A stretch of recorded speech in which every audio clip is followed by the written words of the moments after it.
Welcome, everybody. I am here with Dr. Yafi. I actually just read this book, Conversations with the Earth, and I met Dr. Yafi at Conscious Life Expo a few weeks ago. And this book title, it stopped me in my tracks. And I talked to her, and I was enthralled. And so I bought the book. It was a pretty quick read, but very, very profound, simple truths in it. She does channel a bunch of different entities. And so I'm super excited to talk to Dr. Yafi about all of her offerings. Hopefully she can do some channeling for us. Welcome, Dr. Yafi. Hello, hello, hello. Hi, Ron. Nice to be here with you. Yes. And so one thing that stuck out that I want to get into really quick, because I'm a fan of this as hmm well. I noticed in your book you were talking about Seth from the Seth Speaks Mm, series. And I've read like, I would say 10 or more Seth books. hmm And I liked how, and I was inspired because you basically were like, it seemed to me that you had the same thought process that I did. Is like, if Jane is channeling Seth, is it possible if I could do that too? And hmm so what I'd like, the first topic I'd like to start with is, how did you get into channeling?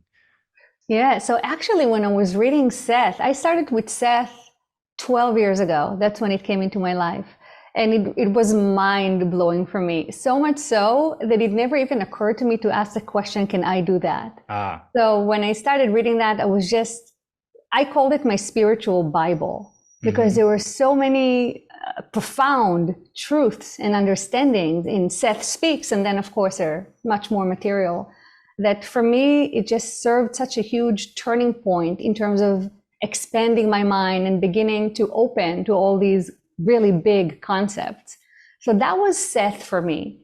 So in some way, you could say that it started turning me toward channeling, but I wasn't aware of it yet.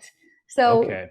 channeling, but what it did do, I started meditating daily and Mm-hmm. developing my intuition and connecting more and more to the psychic realm, which is, I believe, was the pathway towards channeling.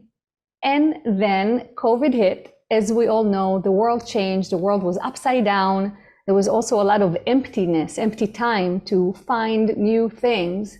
And the name Lisa Royal Holt kept on popping up. Like within 1 or 2 weeks, different people kept on bringing her up and her as a channeler and a channeling teacher. And it just came to be that I got into her already fully booked class. And because of that perfect timing in my life and with the universe, I just dove all the way in. And that was my opening into channeling. Now, I actually channeled before, Mm-hmm. but it was too woo-woo for my left brain scientific mind. So it was too unverifiable, too ungraspable. So although I channeled before, having the structure and the teaching and the guidance of Lisa in the group and just being able to do it like 100% every day, I was in that space, made it a natural progression of my spiritual journey and my life path. And what method do you use to document the channeling? Are you using a recording? Are you typing it on your computer? How does that work? Yes, so I do verbal channeling, so I speak my channeling. And indeed, because my channeling career, anyway, started on Zoom, it's all recorded. And we always transcribe the sessions afterwards. So I have both the audio recordings, video recordings, and transcriptions of all the sessions. So we're talking about 3 years of, I don't even know how many hours a week, a lot of material. 3 years of transcripts. S- Exactly. So there's channeling schools that people can go to. Do you teach this to people, or do you recommend others to hmm find to teach people? Because I have also done what I assume is channeling. I pretty hmm much just put myself in. I'm very action oriented. hmm And so I just assumed that instead of verbal, because I don't really hmm hear voices, I was just going to channel the energy into my fingers and just type I the see. words that I did hear words, type the words and images that I was feeling. But I also had no guidance. It was just something I tried doing, and I Mm-hmm. got some messages. I got a few pages. But there's actually teachers you can seek out to teach channeling. Yes, and the structure is more of a permission slip. So I would say practice, practice, practice. So whether you practice with a group or by yourself, especially if you're typing onto a computer, actually when you talk about verbal channeling or vocal channeling, which there is a difference, I find that being with people, at least one more person, really, really clicks in the dynamic of channeling. For some reason, doing it by myself, and I know I'm not the only channeler that experienced this, versus doing it with somebody else, changes the connection or the flow of information. There's something about having somebody else present. Mm, thank you for that information.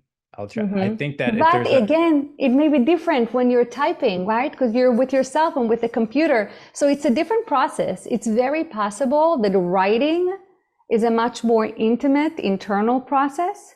And while expressing it verbally is more of an outward process that requires a recipient. Mhm. So I'm a fan of channeled text. That was for probably 10 years my preferred author. I mean, the Raw books, the Seth books, Mm-hmm. um, there's so many that I've read, and the cool thing is that a lot of them are decades old, or Mm-hmm. even 5 years, 5 to 10 years old. And there's a few that are up to date. And your book just came out. When Mm-hmm. was it? Last year or a few months Yes, ago? late last year, yes. And so And I the really, Audible just this year. oh, nice. I love Audible. If I would have known it was Audible, I I like didn't tell actually, you. I would connect you. I will it's connect you. I okay. will. I will give you. I will No, give but you a I like Audible copy. because you listen and read. So I Mm-hmm. I encourage anybody Mm-hmm. who has this book to also buy the Mm-hmm. Audible, because then you can hear your voice. I'm assuming it's your voice Exactly. Yes. while you're reading the words, and it's so much more Mm-hmm. profound when you absorb the information that Yes. way. But there's Yeah, and it's channeled material. So hearing my voice, reading the channeling is as close as you can get to being present while the channeling took place without actually being present. Mhm. And so are you continuing to write books? Did this work out for you? Absolutely. Yes, yes. I'm currently working on my second book, which is either going to be Conversations with Hathor or Channeling the Divine Feminine. These are the working titles. Of course, maybe a third one will come up. Conversations with the Earth was not Conversations with the Earth until it was not time to actually print the book, and all of a sudden the name changed. It's amazing how things happen. But I want to jump back, if you don't mind, and answer your previous question. Yes, please. You asked me if I teach channeling, and Hmm. I wanted to touch that. So, what I do teach is light language, and I consider it as channeling 101. So, the main difference between verbal channeling and light language is you're still using your voice, you're still learning to enter the channeling state and being a clear vessel, but what you're expressing is not necessarily or not English words or your spoken language. So your left brain, it's easier for your left brain not to be overconsumed with what am I saying? What is the information? So that is why I consider light language as channeling 101, and it's a great stepping stone to any other forms of channeling. So that's what I do. My next cycle actually starts April 4th, so it's in 1 month. And Okay. the module, it's such a fun and great class.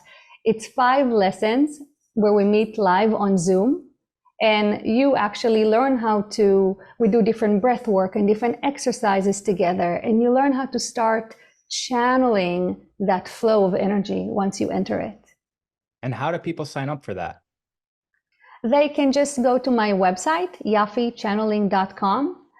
Generally speaking, if you want to sign up for anything, whether it's my weekly Zoom group or the light language or anything else, you just email me or pay and make sure I have your email address so I can send you the proper links. It's pretty simple. And So there might be people listening to this that are skeptical. Mm-hmm. And I assume that even you had to question, maybe you didn't, maybe it was a knowing right away. So could you speak a little bit to how you have a knowing that Mm-hmm. this energy is coming through you and that you're not just making it up? Yeah, no, trust is a big journey, and I really do think it's a question for everyone. I don't think there is a psychic or a channeler on earth that never had to deal with doubt, because I think it's a natural part of the human condition. Therefore, Mhm. it enters the channeling process. And add that like I said, I am like scientifically trained, left brain oriented. So I definitely was not trusting right away. And I think that is one of the reasons why I needed the structure of having a class. And, there is a reason that when you start channeling, when you really just start and you just want to get something out there, the instruction is, well, do it whether you're channeling or pretending to channel. Just so you bypass that initial block of what am I doing? Is it me? Is it something else? So first you have to kind of open the gateways, the floods to just start going. And the trust really comes over time. And, like everything, which is what I found in my life, once you take the leap of faith, a lot of magical things happen and a lot of doors open. But you also have to be grounded, right? You cannot just jump in blindly into anything. So it is a balancing act. You do have to use your discernment. You do have to be grounded. And that was another lesson. I didn't realize how important grounding is in spiritual work. So what do I say to skeptics? I relate. Don't fight your skepticism. Use your sense of discernment. Use your mind in that way. That is why it's given to us in this way. However, if you question and doubt everything and you don't allow any magic in your life, any faith, any opening, your life is going to be very limited and very rigid. But beyond that, it's a personal journey of finding that balance between staying grounded, keeping your discerning mind, but at the same time being open to new experiences, not being self or other penalizing. So different experiences and ideas can come up to the surface, things that maybe you did not expect or think possible. Mhm.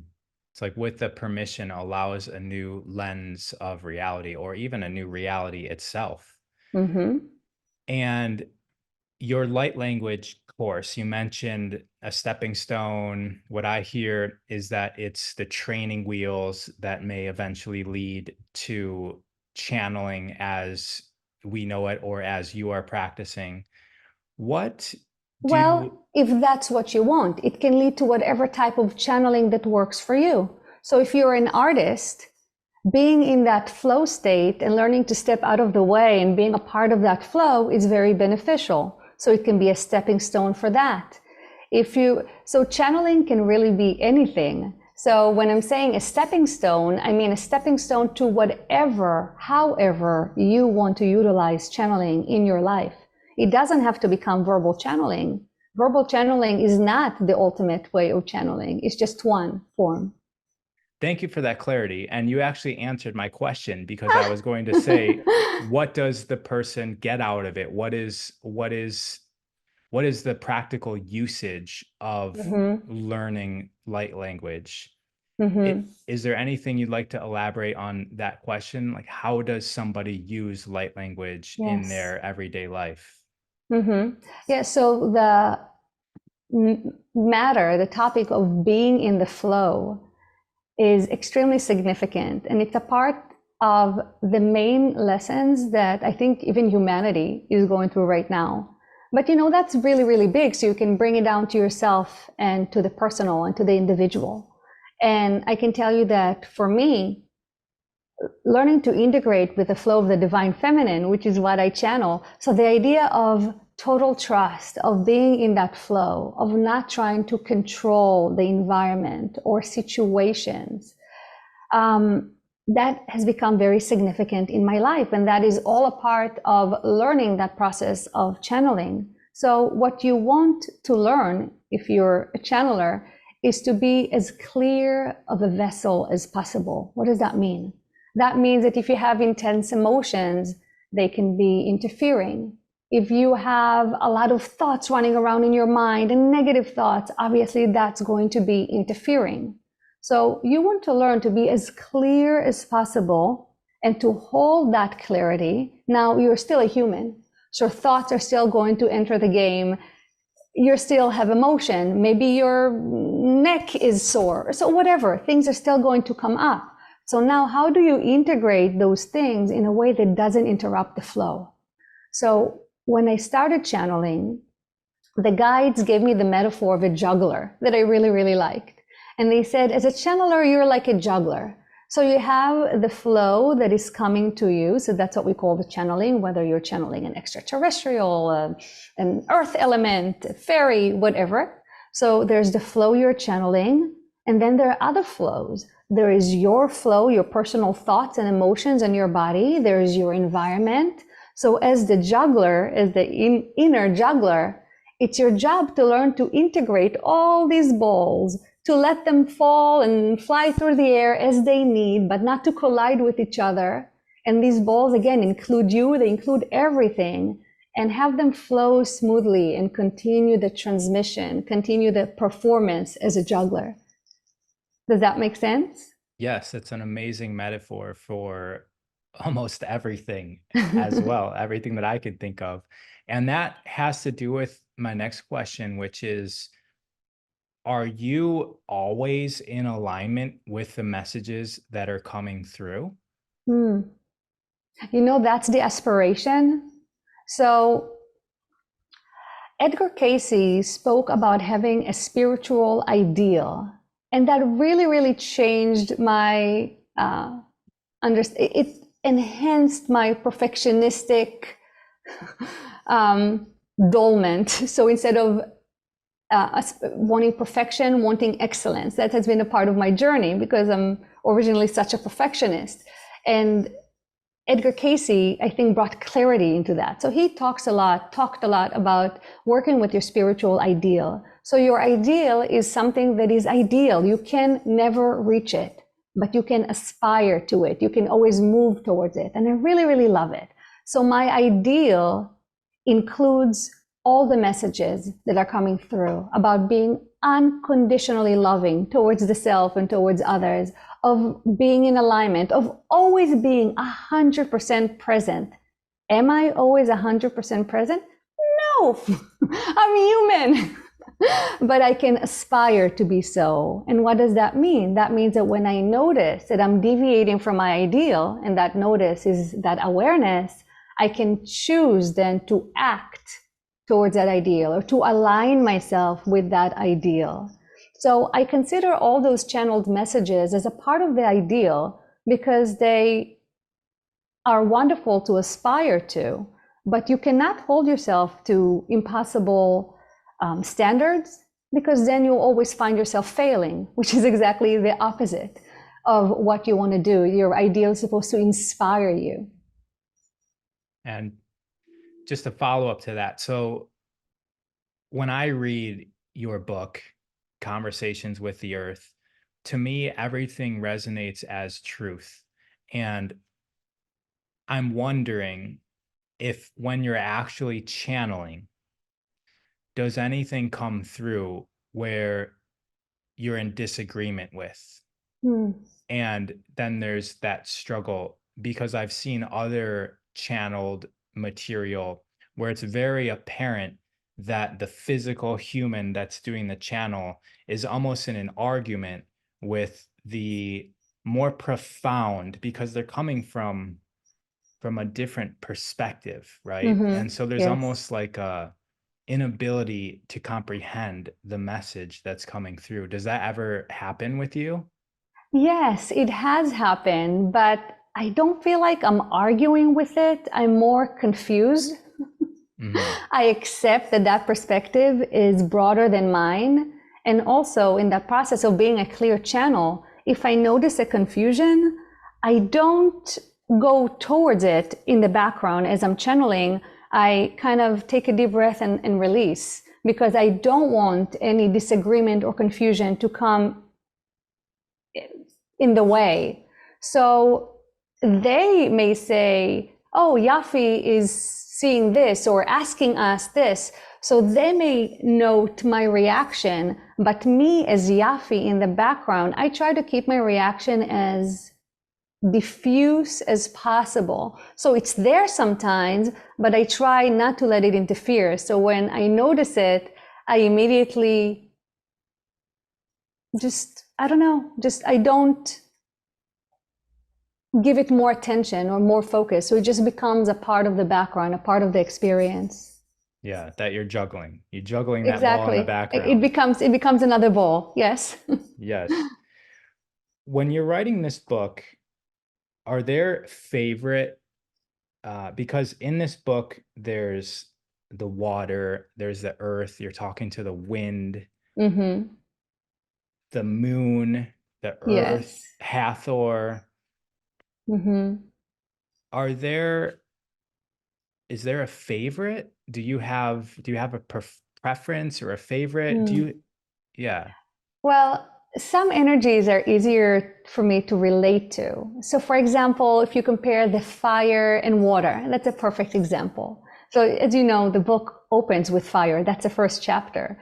And I never really, well, it's not true that I never connected to fire. I like having like fire, and playing with the pieces of woods and building fire. That's fun. But that was the extent of me ever connecting with fire or the fire element. So it's actually not something that I felt strong resonant with or that I related to. So I was really, really surprised when that came through. And to my relief, maybe, the person I was with was very connected to the fire element. So she knew exactly what question to ask and she was all into it. So that moved the conversation and the dynamic forward. But water, on the other hand, that flowy, gentle essence. And also I have learned through this journey that the water and the feminine essence are connected. And I've been channeling Hathor, the divine feminine. So anything that has to do with that flow feels very soft, very familiar to me, very welcoming. So there are definitely essences that are easier for me to relate to and kind of feel into them, because channeling is a very immersive experience. So it's not only what comes through my voice, I feel like I'm immersed in that energy. So when I channel the Lyrans, which were like the lion people, and they were talking about courage. And so my whole beingness was in a different space of like, Right. And it's much easier for me to be in the space of gentleness and flow. So there is that. But in terms of the material, I have found that it's all inspiring.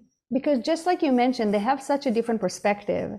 They see things in a so much more broad and expansive way than we do. So I have noticed that it doesn't matter who or what I channel from my experience, from the realms of love and light I work in, that they're all wonderful. But yes, some are much easier for me personally to kind of settle into and to relate to.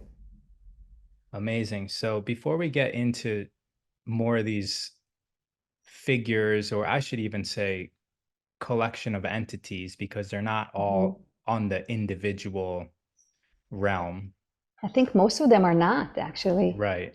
Because, well, we'll get into that. Before we go in that direction, I wanted to bring us back to light language. Is this Mhm. something that you can share some of, or share a lesson? Could we experience something in regards to light language from you? Yeah, sure. In terms of a lesson, that would be tricky because it would take a while. Okay. So in my lessons, not only we have discussions about what light language is and whatever your cerebral mind needs to receive, we also do experiential exercises. So we do different breath works and I guide certain exercise and then we practice together.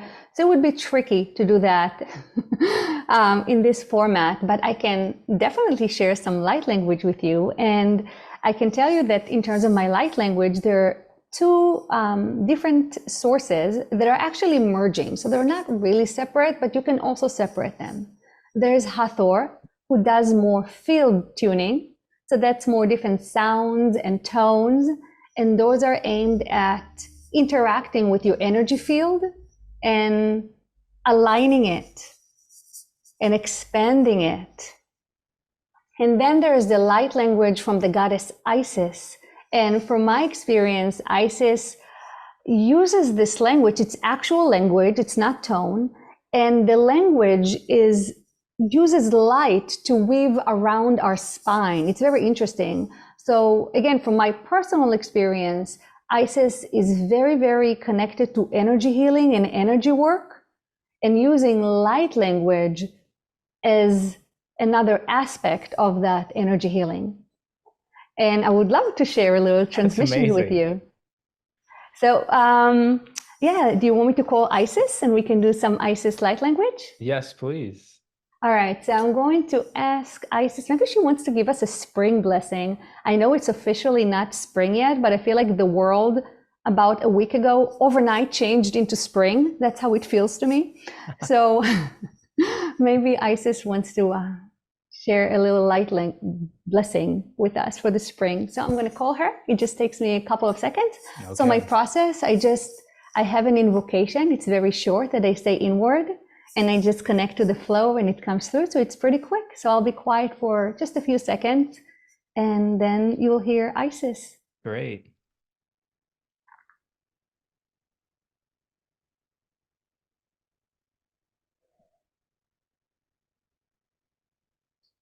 Hinariahus anarakaya. Christum mahaya hirastum. Huru hunaya hariana hakaristum. Hurunaya harahamaya rahanahai. Hurumaya ranaharomaya. Ikranaya sturuma. Hirumayo maharanaya. Urumahanorumaya. Urumaya. Ekran ayas irastumata. Hiruma harakiana rastuma. Huriana ahakarastiana. Titruta ahayak arania. Hurustum haraka. Hiranaya. Hurunarostanaya. Hurunaya.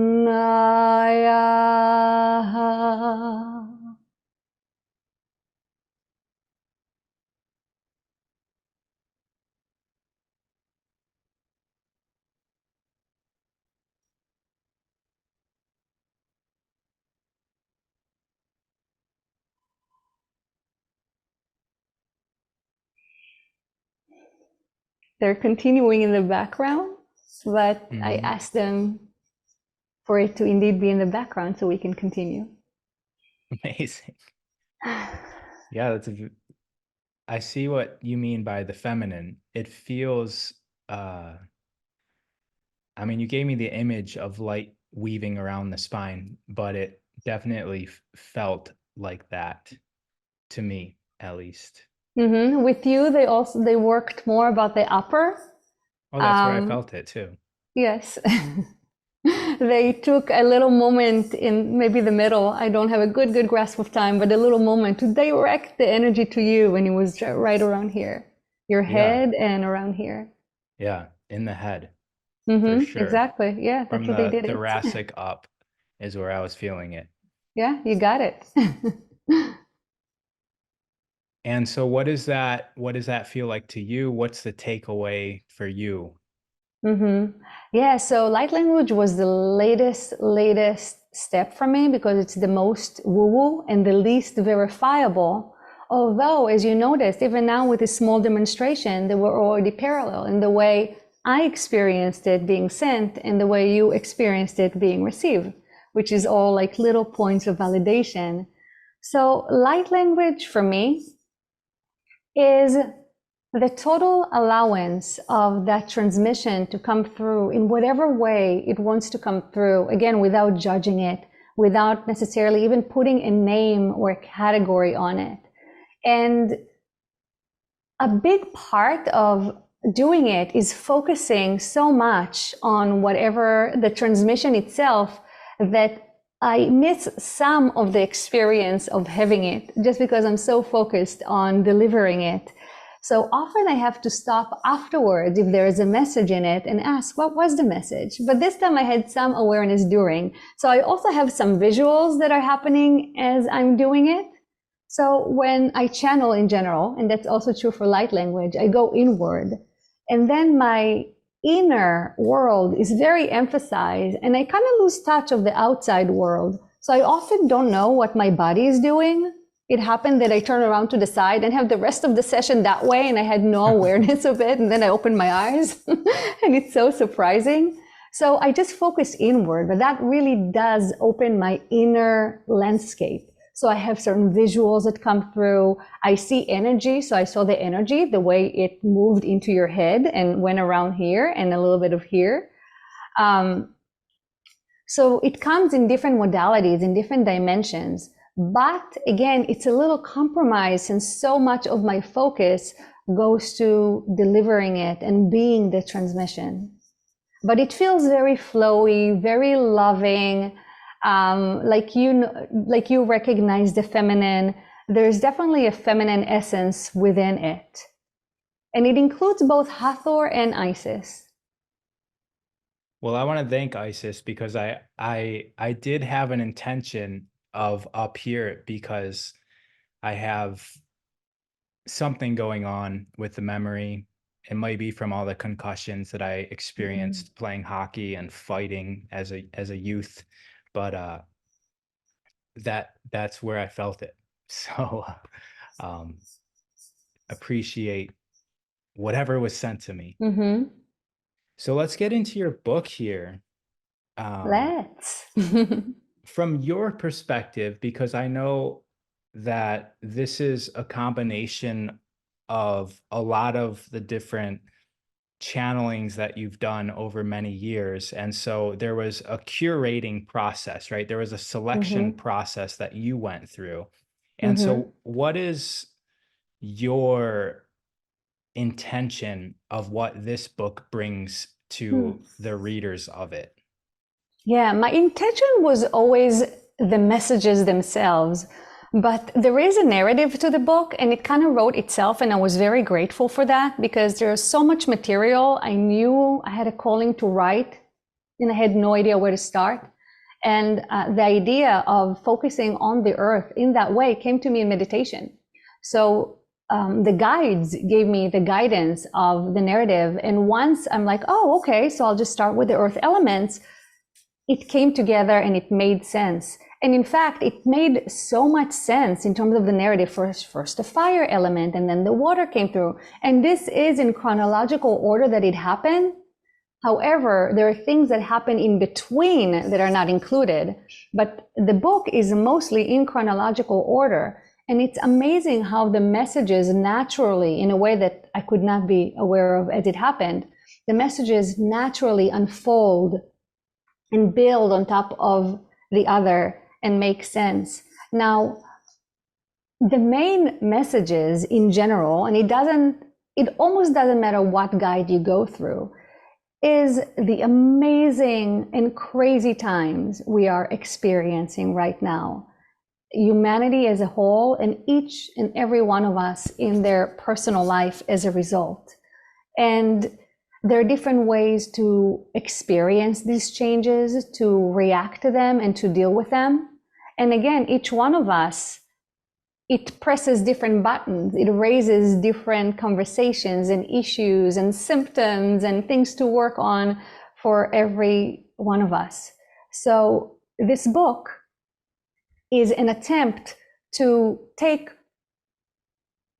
all these messages that are coming from the guides, all this beautiful wisdom that has been channeled for decades, and make it of the now. So this whole book is not just me channeling. As I mentioned, I'm always with other people.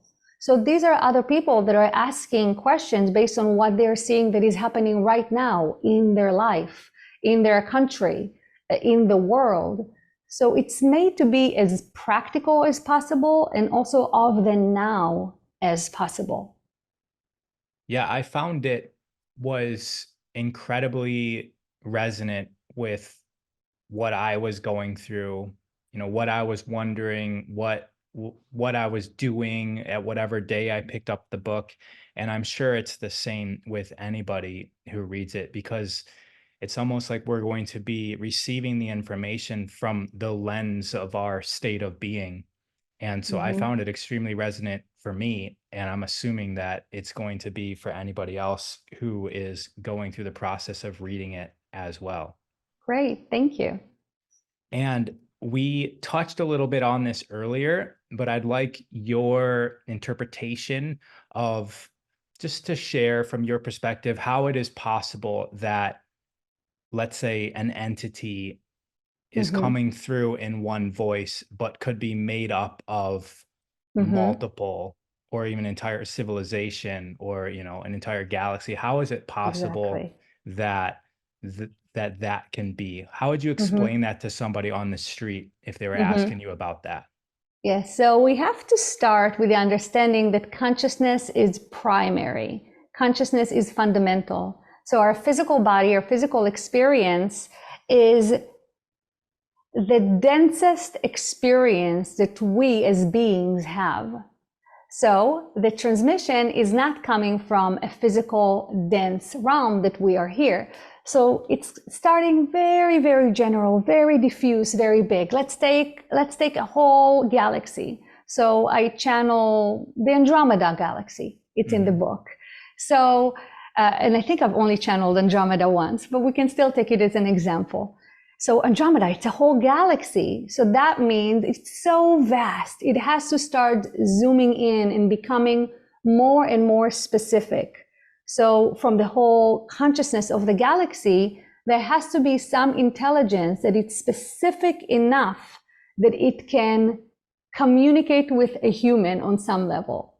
And what happens with the channeling transmission, it gets more limited and more specific and more limited and more condensed until it's condensed enough for my higher self to start bringing it in. And then it needs to get even more specific so we can put specific words on it. And then it needs to get even more specific because only one pathway of words can come through one at a time in our linear experience. So there is a process of making it more specific and more specific and more dense and more specific until it's specific enough that it can come through in words. Now, does it mean that we're losing a lot of substance on the way? Yes, absolutely. So the messages and the ideas are much, much bigger than they end up coming out because it's coming out based on our current capabilities, both in understanding, but even physically, our ability to hold that energy, information, understanding, all of that. Yes, it's a very simplified language, is very simple compared to the actual origin of the idea that's coming through. And I feel that that origin, you can taste it through the words. Thank you for that explanation. Yeah, a good example, if we use a word that we're used to and we know the meaning, let's take the word love. So the word is just one word. We have to get so specific to get to the word love. But the concept of love is so much broader and wider than that. It can include all these emotions in us. It can include concept of people, of pets that we love. It can include maybe a color, maybe like, oh yes, pink rose is my symbol of love, or whatever else love comes with it. Maybe it has painful experiences of the past. And this is all just one word, love. So our words are very, very specific, and they can include very little or a lot, depending on our own level of understanding and comprehension. Again, amazing example. Because some of these entities, they're not just made of a collection. So you mentioned the galaxy of Andromeda. So from our human perspective, we're imagining an entire galaxy that there could be humanoids, but we're not even just in that realm, right? We're in the whole galaxy is made up of a lot of things, but also going through time as well. So they aren't necessarily experiencing linear time as we do with the past, present, and future. And yes, so they are. They're actually absolutely not maybe not, because the transmission is coming not from a physical realm. So it's coming from a realm that it's already beyond time. So whether you are communicating to the moon or to a being on Sirius, which would usually be a collective, but it could be a being, the transmission is not originating in a physical sense. So it's already beyond time. And again, if you were to explain that to somebody on the street, if they're having trouble grasping the idea of how it's possible to exist in a timeless, maybe timeless isn't the most accurate word, but in a state where you experience all of time, how would you elaborate on that to somebody? Yeah, that's a good question, because it can be really confusing, right? When they say, oh, there's no time on the other side. What do you mean there's no time? How do you experience anything without time? So the way I understand it is, you can imagine our time space as a bubble, and everything that's going on within that time space is a bubble. I never explained it that way, but that's how I'm seeing it now. And if you leave that bubble, if you leave the physical realm, even if you die and you leave the physical body, right now, then you're outside the bubble. The bubble is physical. That's where we experience linear time. Now, you still have a reference of time when you left the bubble, but now you can go visit yourself as a child. Maybe you want to see what's going to happen to your children in the future. Now you have access to different points in time. That means that relatively, you're no longer experiencing linear time as a spirit. You're still aware of the concept of time, and once you're incarnating in a body again, we're stuck in linear time again, because that's how we're experiencing this physical world. But when you live the physicality, time is not as concrete and set in stone as it is in the physical realm. Amazing. And so there's people that are Christian and have a strong belief in Jesus, and may have a very strong disagreement with a lot of what you're saying. However, with that said, Jesus comes through and speaks to you. Do you ever have conversations with people who are maybe combative with the Jesus? Very little. Unfortunately, there's very little conversations taking place where the opinions are so far apart. So maybe I can have a conversation about Jesus with a Buddhist, but it's going to be a little harder with someone who is a fundamental Christian.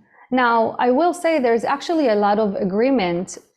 So if you really take the words of Jesus, they're actually very similar to other channeled material about the importance of love, of knowing yourself, loving your neighbors, loving the others as much as you love yourself. Giving the other cheek is a form of the ultimate form of nonviolence. So there are a lot of parallels with channeled material and Jesus's words, but it also depends on the level of openness. And even for me, it was difficult to accept that Jesus was coming through me, because, Jesus, it's so specific.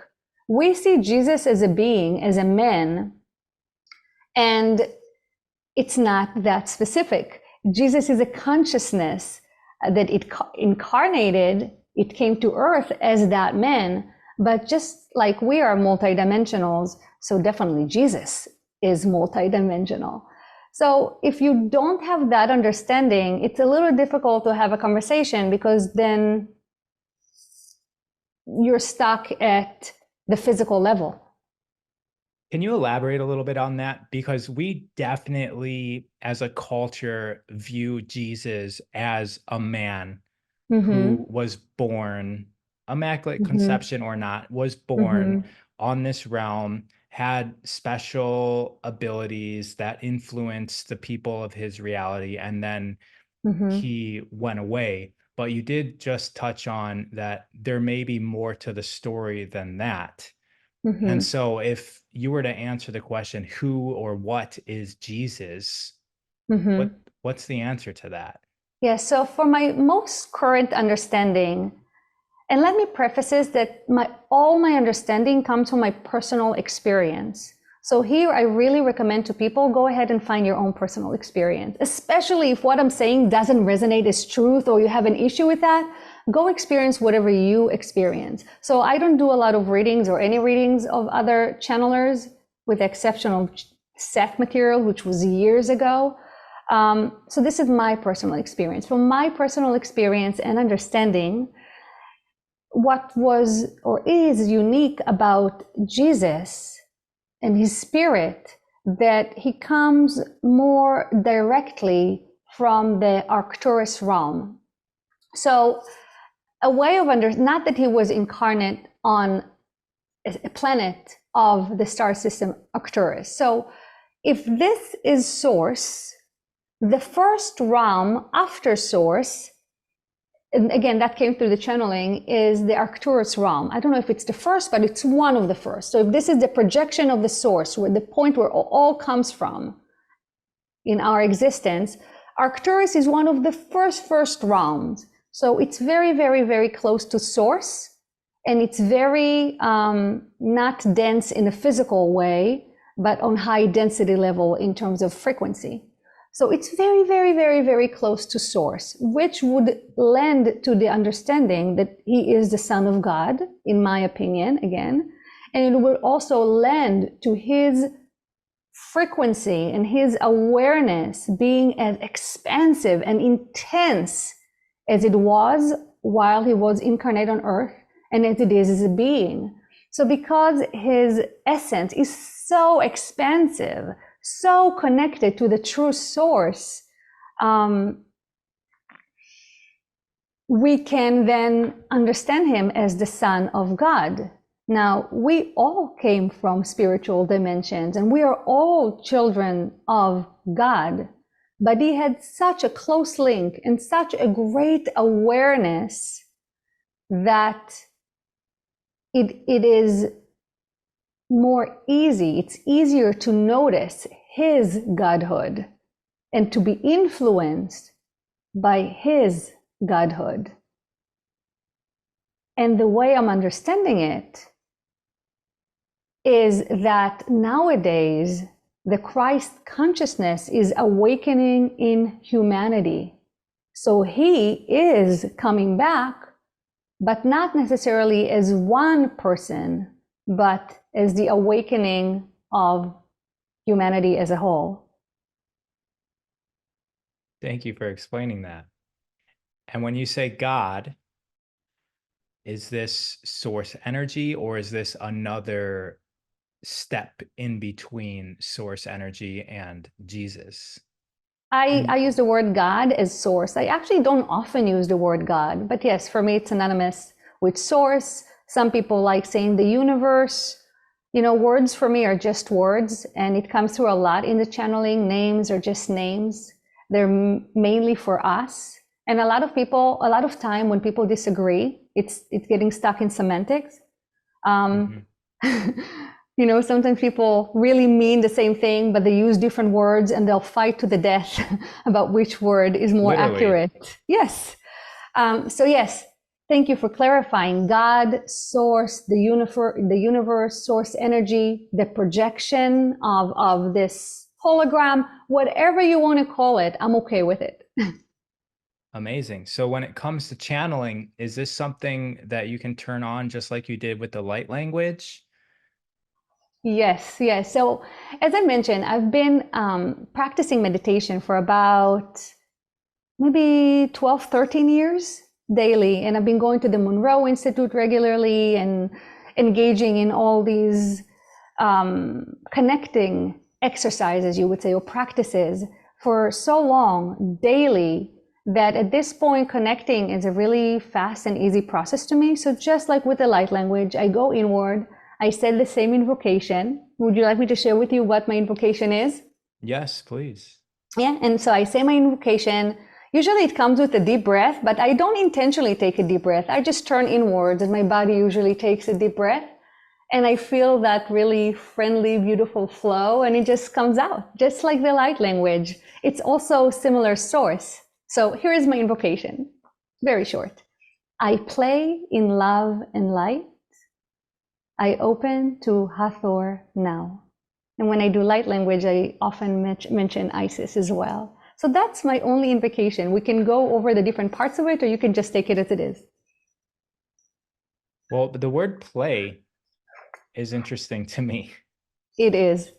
So remember I mentioned that a part of my personal journey was to let go of the last bits and pieces of wanting to control whether situations or anything, and being in that flowy, open, trusting state. So the word play to me, because it's your invocation is very personal. So for me, the word play is the same as being light, being lightness. So the opposite of severe, the opposite of being too serious, taking yourself too seriously, or the work, right? So I came up with the invocation when I practice channeling. And especially when you practice a new skill, again, the question of trust comes through. There is different frustration, different obstacles that you are to overcome. And it's very easy to get too serious when you practice and practice and practice.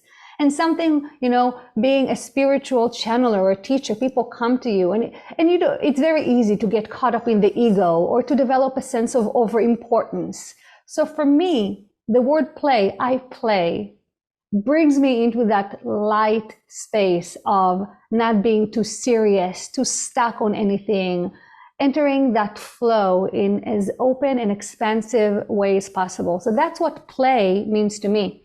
Of course, if somebody is a jokester, as a personality, the word play is probably not going to be right for his or her invocation. They want something that puts themselves in the right state of mind.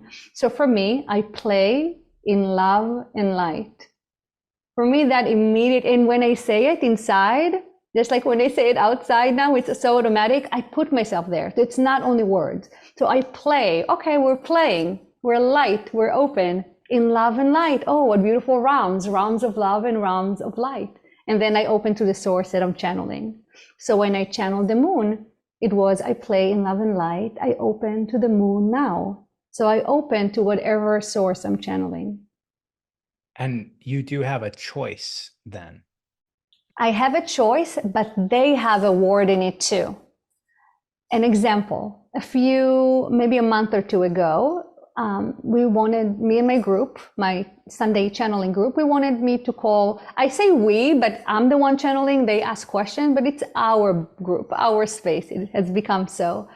So we really wanted to call Jesus and see the messages that he has to give us, because it's been so long since I channeled Jesus and it's such a beautiful energy. So I called Jesus and along came Mother Mary. Mm-hmm. So it's a related energy. In fact, it's the feminine counterpart of Jesus, which is something we can get into if you want. But so they had some option too. So I'm not going to call Jesus and something completely unrelated would come through unless there is a very specific reason. It has not happened so far. But it does happen when they make an adjustment that they know I would be okay with. By now, we've been working together for years. Based on the need or based on the specific flow of energy. So there are modifications. So it's both me calling a specific source but they do have just as much as a say as I do. So I am allowing, but they're definitely participating. It sounds to me that you're saying or suggesting that they're sort of always listening. Is that accurate? Yes and no. So they're always listening, but it doesn't mean that they're listening to me while I'm taking a shower or while I'm having a personal conversation with my husband. The need is consciousness based. So they're always here. That's a really tricky question, because at the beginning, they used to repeat that a lot. We're always with you. We're always here, both to me and to whoever I was channeling with. They repeated that again and again and again. And we're like, yeah, we get it. We know. But I don't think we really understood it. And still we're in process of understanding and realizing it, that, let's say it this way, they are aspects of ourselves. Let's take it to the highest level possible. Mm-hmm. They are aspects of ourselves. And as you would hope, all your aspects are with you at all time. Now you relate, you connect to different aspects and bring them to the surface as needed, right? So when you're giving a presentation, different aspects of you are going to come to the surface than when you're going to sleep. You're laying down to go to sleep. The different aspects of yourself are going to come up to the surface. So you can see those channeled guides as different aspects of yourself. Or if that's too big, your higher self that's opening to the channeling is an aspect of yourself. So that is always there with you, but how much it comes up to the surface, it depends on how relevant and needed it is. So when you're giving presentation, you don't want your sleepy, flowy state to come in. That's the last thing you want. But when you lay down to go to sleep, maybe that's exactly what you want, your sleepy, flowy state to come in so you can go to sleep. So the same thing, when you're engaging in activities that are relevant spiritually, and I'll let you decide what that is, spiritual information is more relevant, so therefore more present. Mm-hmm. Amazing. So the way I asked the question, are they always listening, almost implies an intrusiveness. Mm-hmm. However, what I just heard you say is that they are a version of us, and so it's impossible for them not to hear. Well, they're always here. They're always with us. They listen when it's relevant. So okay, so that's where I am open to fill in the blank. Exactly. That's you opening the door. That's me opening not only the door, but to the door being directed in a verbal transmission. So I open my essence, my body is a big part of it. So I open my whole beingness to that essence to become one with me and express itself verbally or vocally, if we're talking about light language.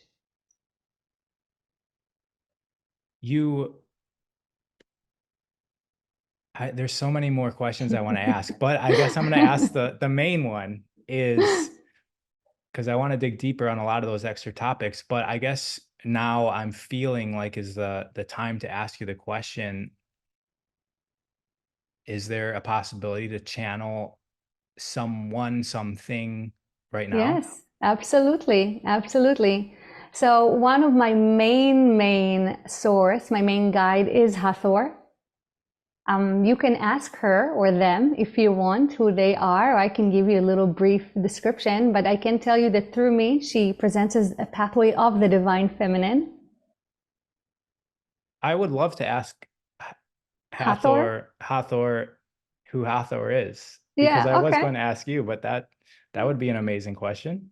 Okay, so yeah, should we start? So do I just speak to Hathor like anyone? Can I ask more than one question? How do I? You can speak just like anyone, but just like with any conversation, one question at a time tends to be better and clearer. The more specific the question, the more specific the answer, because your perspective is so broad. Sometimes people, it's different if you're having conversation with your guides. But if I'm calling Hathor and you're asking, what message can you give me? It's very, very broad. It helps to be a little bit more specific than that. Okay. So they can focus their energy and direct their information to a more specific piece of knowledge.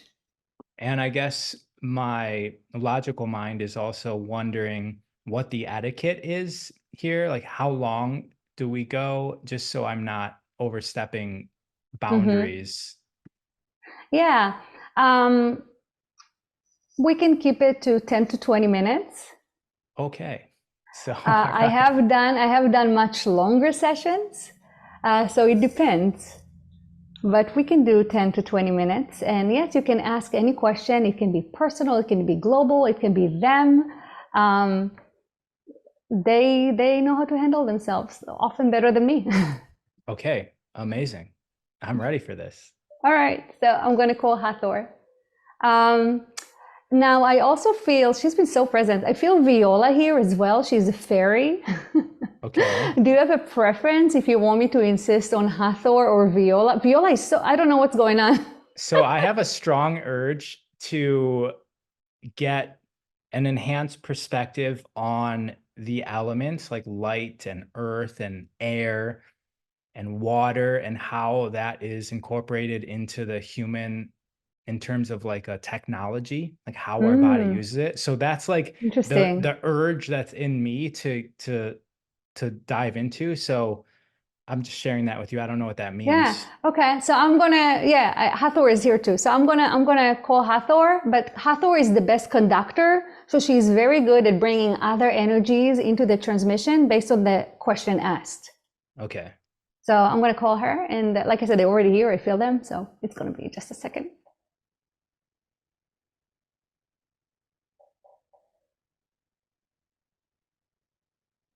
Blessings. Hi, hi. Hi, hi. It is our pleasure to be in your presence at this current moment. As the channeler mentioned, we have access to a wide variety of sources, entities, and information. However, it is indeed Hathor here, as per your request. Thank you, Hathor, for being here. The first question I would like to ask you humbly is for a brief introduction to yourself for those people that may be listening who have never heard of Hathor. Yes.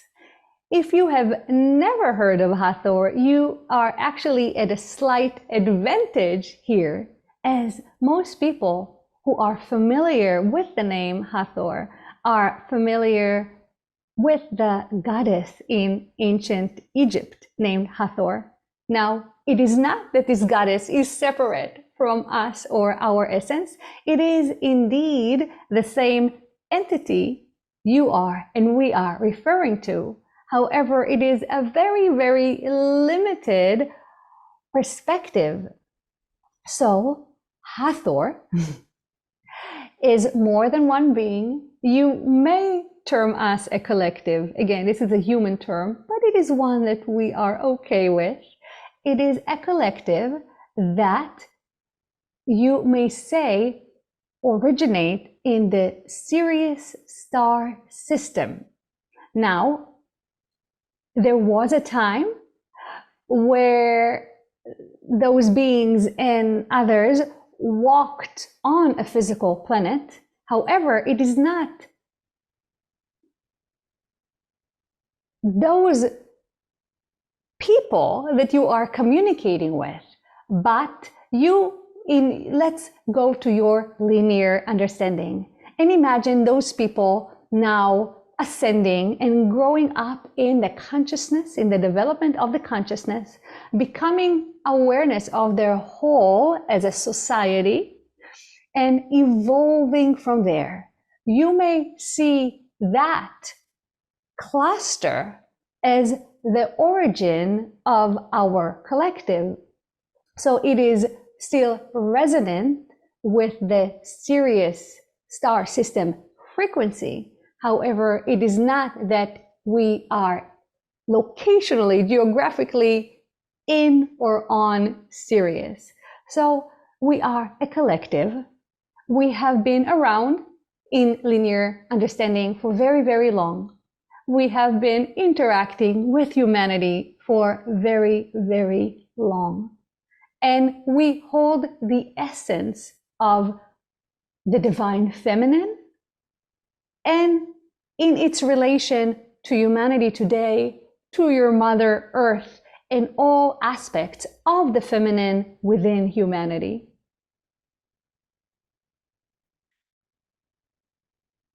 You mentioned a two-star system, the Sirius star system.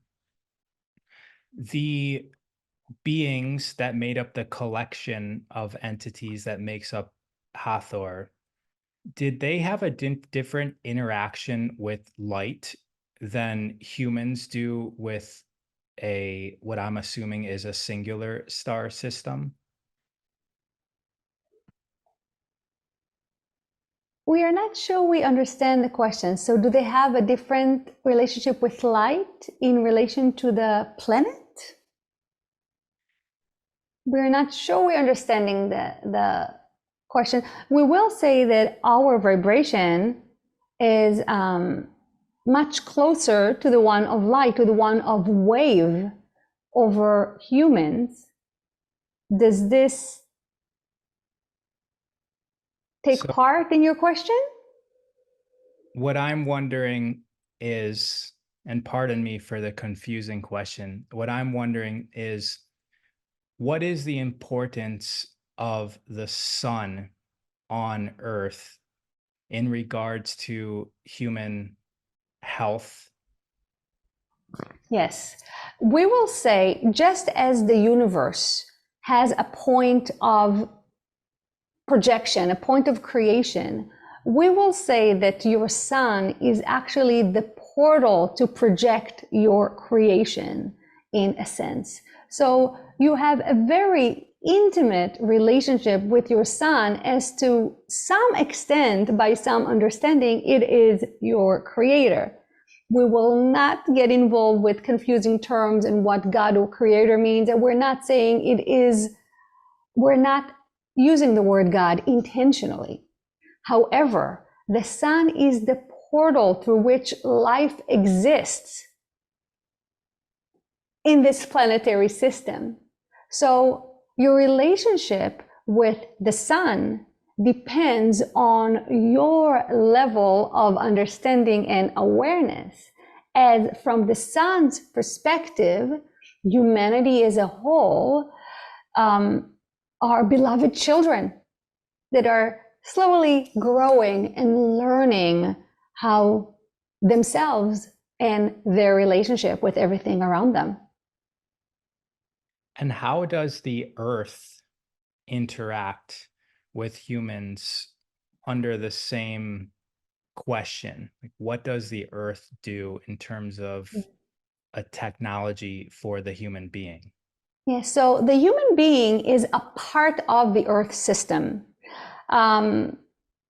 You may say that we are the fleas on the dog, that it is the Earth. So we are a part of that system. Whatever happens to the dog, whatever happens to the Earth, happens to the fleas, happens to the humans. So our interaction with the sun is a part of it, but the Earth itself, the energy, electrical mechanisms that are the driving force of the living Earth, humans are a part of it. They are impacted by it. They are impacting it. They are literally a part of that system. What is the best way for somebody to connect or be more in harmony with Earth? Yes. It is a very important topic, especially nowadays, as you are all called to awaken your subtle senses and open your awareness to true reality. A part of that reality is your oneness with this earth. And one main way for a human to experience this oneness is to enjoy the nature around them. So depending on your locality and your environment, you may have different opportunities to connect to nature. So enjoying the sunrise and or the sunsets, enjoying plants and animals around you, just enjoying being on the ground as you can enjoy the beauty of the sky and of the plants. Becoming a part of that environment to the degree that's available and appropriate for you as a person is you becoming one with that system, acknowledging your oneness with that system, and opening your awareness to then more realization and more information to come through in modalities that are not easily perceptible by humans. What do we mean by that? Your bodies, your mind, and your spirits are in constant communication with your environment in ways that you cannot detect as of yet. However, your awareness of it is growing, and all of you are going to become more and more aware of these different communication systems. A lot of them has to do with electricity and the frequencies running through your body. We don't know how much we should go into any specific direction, so we will stop here and hand the microphone back to you. Thank you. You mentioned enjoying time in nature. What would you say to somebody who lives in a climate that is very cold or very rainy in terms of how to increase enjoyment? Because it seems to me that they have a limit of how long or how often they can go outside, and it's blocking their enjoyment. Is there any way to shed an additional perspective that could help somebody out in that environment?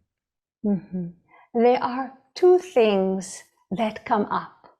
One of them is connecting to your environment in a non-physical way. So instead of sitting in the snow and covering yourself with snow, you can just look out the window at snow, or knowing in your mind that snow is all around you outside of your apartment. And in your mind, whether looking at the snow or seeing it internally, then connect to the essence. And of course, the snow here is just one example. Connect to the essence of the snow, which is water. Connect to the essence of the sun. Maybe imagine yourself digging into the snow all the way to the ground and connecting to the earth in that way. So this one way that you can bypass the limitation of physicality is by bypassing the limitations of physicality and make the connection consciousness based. Now, when the physicality is important, we suggest making it appropriate to your environment. So if you can tolerate 5 minutes outside, be outside only 5 minutes. If you can have plants in your apartment, have plants in your apartment. If you go away a lot and you can have one orchid or one cactus, have this one orchid or one cactus, but have a relationship with that plant. So take whatever is available in your environment and make it appropriate for you. That's amazing advice. In the English language, the etymology of the word spirit seems to me to come from the word breath. And The question I have is, does spirit live in the breath, or is it something in the air? Yes, so it is not unique to English. In many, many, many languages and traditions, the breath is connected to the actual energy of life. And as you know, spirit is life. So even when your physical body dies, your spirit goes on. So the true life is in the spirit. Now, when you talk about the breath, it is the spirit coming into physicality. So when the breath integrates with the physical, it's the spirit entering the physical. Does this make sense? Yes. Is there other ways that the spirit enters the physical besides breath? Well, in this understanding, we will say no, that if there is no breath, there is no spirit in the matter. However, breath, so photosynthesis is a form of breath. So any utilizing of the air, you may call it air in that way, is integrating spirit into the physical. It is not the only way, as the flow of fluids, which is the element of water, is just as essential. A plant or a human without fluids running through their body is not alive, just like if breath is not happening through the body. So breath, we would say, is the aspect of the spirit that's closest to non-physical while inhabiting the physical. Thank you for that answer. In regards to water, which you mentioned fluids, there seems to be difficulty on making a decision for a lot of people on what is the best type of water or water source for us to drink.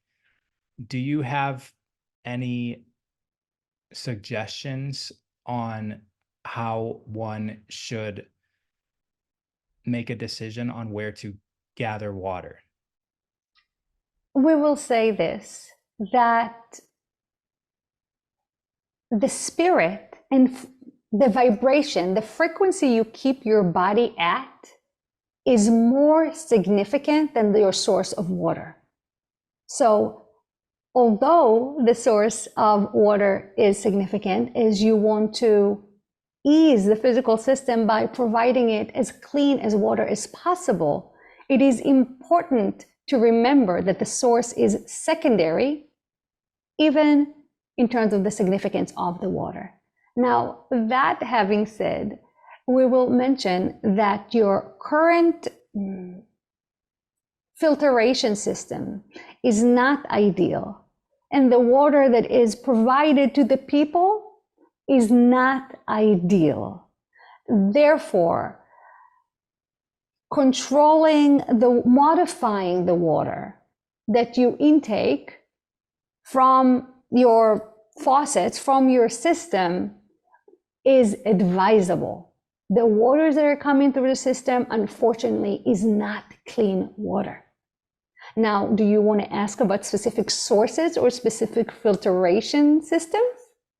Yes, please. Is there a specific type of water that works best with the individual nowadays? We are trying to assess different modalities, and we will say that rainwater, although generally advisable, are also contaminated. So unless you want to provide us a specific source, we will just say that however you source your water, good filtration system is advised. Is distilling water good for the human being if they drink it? It is very good for the human being. However, it lacks certain elements within the water that the human needs. So supplementation then will be needed. But it is one of the better method to actually clean the water. So it is so clean that it lacks some of its natural element that would benefit the body. And so adding minerals would do the trick? Absolutely, adding mineral. And we will say now that we're seeing black material, the channeler is providing the word carbon.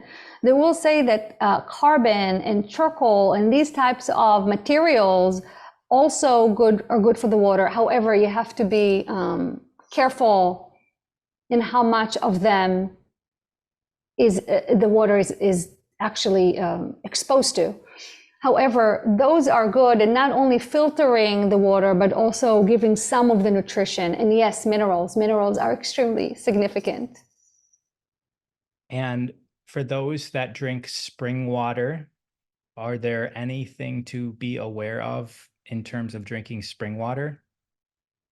We do recommend clearing the water, and we do recommend using your intention doing so. So if you have any, we will call it device. However, we will say that the device is not electronic. You do not plug it in. Any device with crystals, with intention that then adds to charging the water would be extremely beneficial. Could you So not only clearing the water, but also charging them. Go ahead. Could you give an example of a practice of how one would charge the water, including what type of crystals that they would use? We're showing actually such device to the channeler. She is not familiar with it. It is round. You asked what crystal. So we will say that crushed quartz is very beneficial. We will mention that it does not touch the water. It is the device. The water is in a glass bottle that is then, or glass, that is then put on the device. The device is round. It has black stones all around it and crushed quartz at the base. And there are different crystals that you can add to it. So it is up to you. However, the black, as we mentioned, carbon, charcoal, shungite around, and the crushed quartz at the base is a very, very good starting point. And this device can be found in the United States? We are uncertain of that. We had the intention of people creating this device. We realized that it may be more difficult for most humans than we first assumed. Let us see, we currently cannot. So we will say there are different variations. There are many, many, many people that have come up with different variations. What is more common is selenite wrapped with copper. We see that is one option. As we mentioned, the ritual of you cleansing and energizing the water is extremely significant here. So the device is lesser so. So the device that we specifically described, we do not actually see available for purchase, but we do see different variances on it, which would be acceptable. Thank you.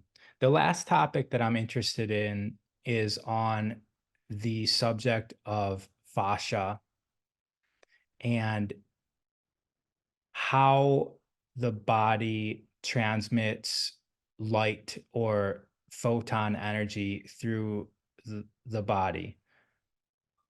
Is there a correlation or connection to the meridians of the body and the fascia that is making up the body structure? Yes, absolutely. The meridians are the pathway that this energy flows. It's the same energy as electricity. It's the same energy as emitting photons. So the clearer and more open your meridians are, and these can be modified just like a dial if you have that awareness. So the more open they are, the more flow of this electricity, the more photons will be emitted. And this control of energy output is what can then be, for example, transmitted in energy healing, or even so on a smaller scale, on a more basic scale, having those meridians flowing and emitting a constant level of photons increase the vitality of the physical body, your own physical system.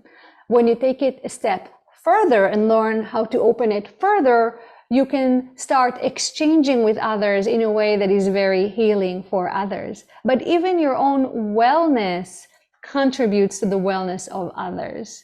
Does that answer your question, or were you looking for a more specific connection?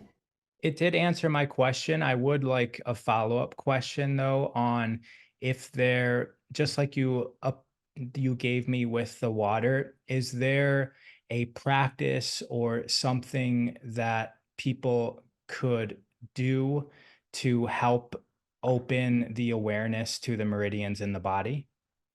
Yes, we will say here, connecting to the earth is a big part of it.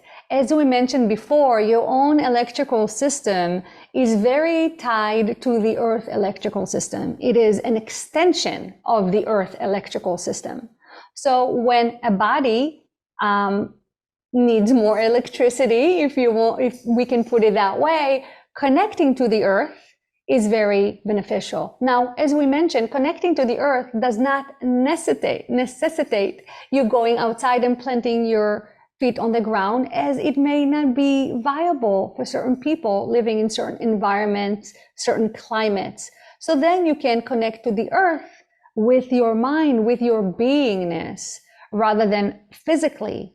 And that to some extent serves the same purpose.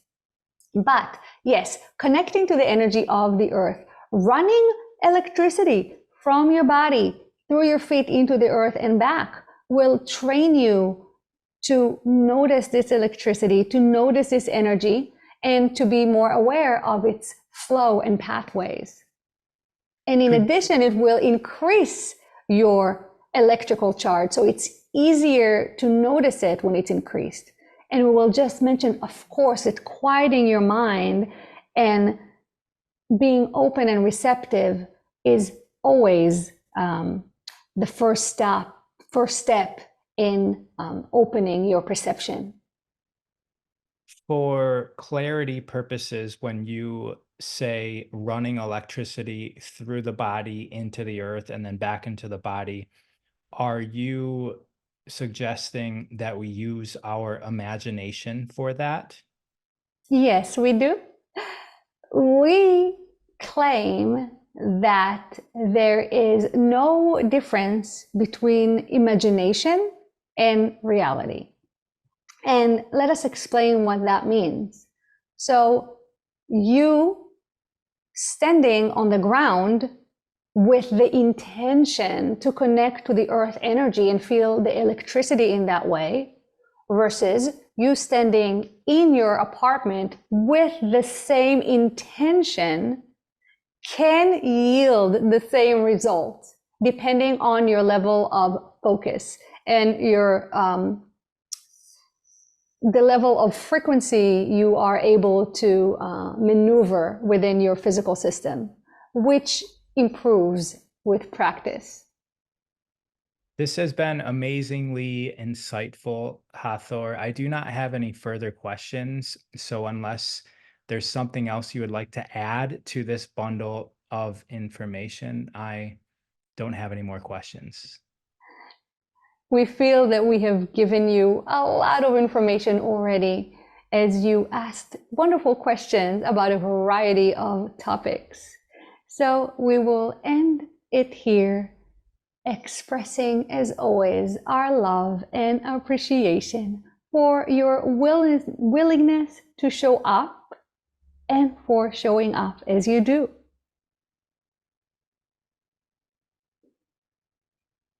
Thank you for sharing.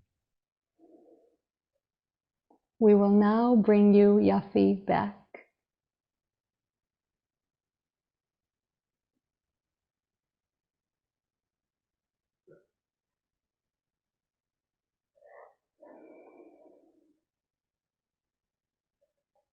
Oh no.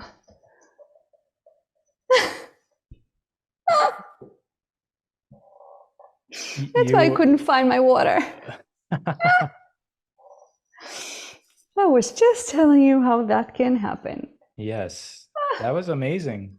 That was really, really cool. And that's the only word I can think of right now. Thank you. At what point did I turn? Right in the very beginning. And I didn't want to, I was going to say, could you ask the channeler to turn back facing the camera? But I didn't know if that was going to interrupt anything. So do you have any takeaways from that you'd like to say? I do have one more topic I'd like to get into. Go ahead. Sometimes also, okay, so I am present when I channel, but I do kind of go to the background. So when I first come back, I can remember very little of what we spoke about. It's almost like I have little icebergs, the tip of the icebergs, but not the full iceberg.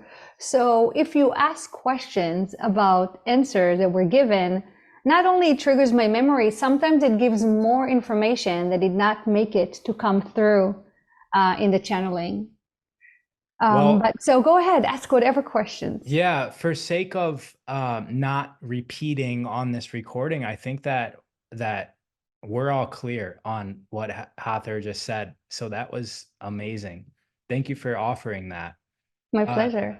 The next question, which you mentioned, was the Monroe Institute, because what I like about the Monroe Institute is that it's more solid than just somebody like yourself who's channeling, because the Monroe Institute it shows up in CIA documents. It shows up with people saying that they are part of the CIA, using astral projection as an actual tool for the military.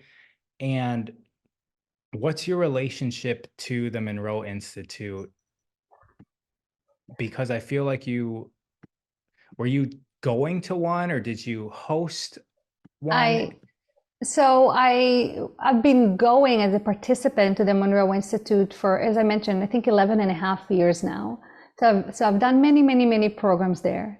And after the first program, I knew that it had to be a part of my life and a part of my career. Back then I was doing my doctorate in clinical psychology. And so I immediately felt the resonance, and I felt like that need to be a part of my life. So as soon as I came back from the first program, the Gateway program, I opened a local Monroe community group. It used to be called something else. Now they're a Monroe community group. And so I've had my community group for many years now, and I was holding meetings monthly. So a little bit of both. There we go. Yeah. So if anybody's listening to this and they need a more institutionalized perspective on this, you can look into the Monroe Institute and also attend. Is the one that you started hosting, is that still going in Florida? Since I moved, I'm having a hard time getting people in person. I may start a Zoom one. So if there is enough interest, let me say it this way. If people want to have a Zoom meeting, Monroe Zoom meeting, they should contact me. If I have enough people, I will do it. The problem is that I was always doing it in person, and I like doing it in person. And I moved 7.5 months ago when it does not happen in person in the new location yet. Okay. And so you do Zoom channelings, right? That's right. That's right. So everything is on Zoom. So Every Sunday, I channel on Zoom. And to sign up, you just have to PayPal or Zelle me the money and give me your email address so I can send you the Zoom link. And that's every Sunday at 1 p.m. Eastern. My light language classes are also on Zoom. And that's every other week, either Thursdays or Wednesdays, depending on the cycle. So I offer most of my offerings on Zoom. With some exceptions, I do some stuff in person. And again, I'm in Florida. So there's also different things that I do in person. Amazing. So there's lots of different options for Yes. everybody. We have the book, we have her weekly Zoom meetings. You do also courses, like you were saying, with the light language. I don't remember if Yes. courses was the right term for that, but Mm-hmm. programs for Yes. several weeks. And then do you have Instagram, Facebook, YouTube? What are the offerings Yes. there? I am on Facebook. It's just my name, Yafi Yair. No, it's Dr. Yafi Yair on Facebook. YouTube is just my name, Yafi Yair, and my website, which of course you can get access to everything through my website, is yafichanneling.com. Well, I had an amazing time speaking with you, Dr. You Yafi. too. I'll come back anytime. Yeah, and definitely interested in the next. I love books. That's how I receive a lot of my information above podcasts, blog posts, even Zoom meetings or events. For me, it's books. And I purchased and met you in person, and definitely looking forward to what you have in the future in the realm of books for me personally. But Yeah, I'm on chapter 3 on the second book. amazing. Well, everybody check out Dr. Yafi on your preferred method of receiving information. And thank you all for being here. Thank Bye-bye you. now. Bye-bye.